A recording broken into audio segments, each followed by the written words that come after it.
when I start manipulating images or elements, it's where the differences between Google Docs and Google Slides becomes really apparent. So at the moment, I've got 4 elements. I've got the text, I've got Maui, I've got Hey Hey, and I've got Moana. Each one of these exists independently and is its own item. Now, when I move them around, the others don't jump around the page like within Word or in Google Docs. They suddenly jump and change position. Here, they don't. Now, when I move Maui up at the top here, you'll notice that half of the text behind him disappears. The best way to explain this is to think of the canvas as your piece of paper, and these 4 items have all been cut out from paper. So I've taken them out of magazines or whatever. Now, I realise that Maui has actually got a white background. This becomes more apparent, and just this isn't something I'd normally do, but I'm just going to do it so it becomes a bit more obvious. I'm going to just put a background colour in so that you can see what these pictures actually look like.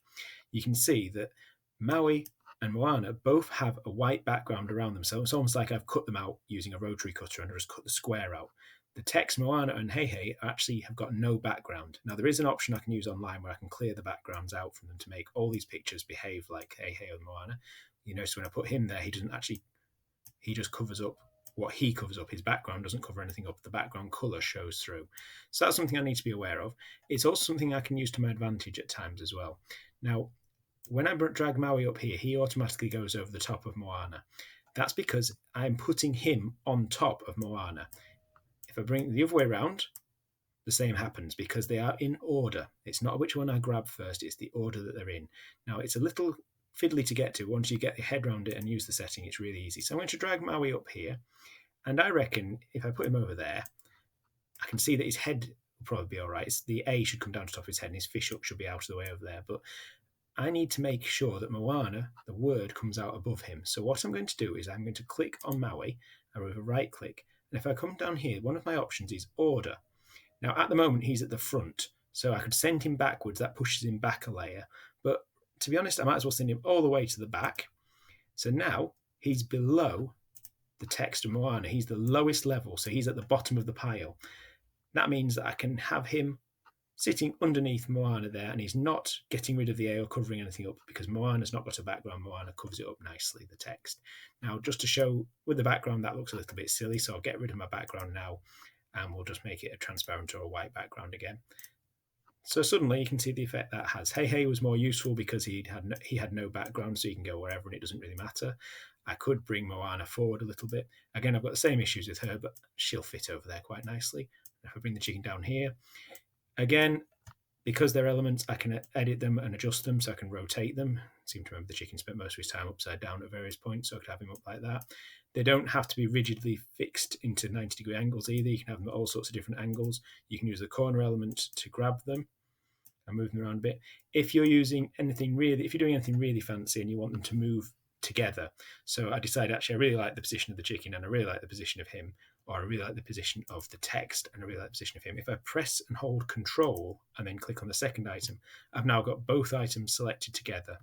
If I right click, I get the option to group these items together. So now I've got Moana, the text Moana and Maui grouped together. So if I drag one of them, I drag them both together. So I spent all that time lining them up and getting my layers right. I've now got them fixed together so they'll stay together no matter where I move them. And I also have the very powerful ability to resize them together, which can be really helpful if I've made something big and then want to shrink it down to a more manageable size. Again, I could add more items to the group. So I've got a group of 2 items. I could add Hey Hey to that as well by clicking on that group and him and join the group. If I ever want to ungroup them to separate them out again, all I'd have to do is right click on the group and just click on ungroup. So that's a basic of moving the items around and formatting and playing with them. You'll notice there was the animate setting, and we'll look at that in a later video, but it's quite a powerful tool being able to move these characters around, and the fact that they act independently from each other means that you can do quite a fair bit of graphic design with them at a low level, and a lot of things that we used to do in Publisher you can actually do on a Google slide. Of course, this also applies to text boxes, so you can bring in your text boxes or you can bring in your call outs. So I could bring a call out here, call it fancy for speech bubble. So I bring my speech bubble across here, use the little adjuster, and something appropriate for him to be saying would be plop. And then I've got another item that I can move around again. I can adjust the text inside that one. I can make it more central. I could change the background of that to being anything I wanted.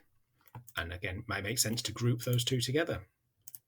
And once I've got them grouped, I can resize them together as well and move them around. So that is the adjustments and movements of items. I've just spotted she's got a name at the bottom. I might want to cut that off using crop, but there is lots and lots you can do. And of course, you can, if you want to, just copy and paste them to repeat the amount of items you have. If you find you want more than one of something, copy and paste, and you can have plenty of them at the same time. Anytime you get sick of one, just click on it, click delete, and it's gone.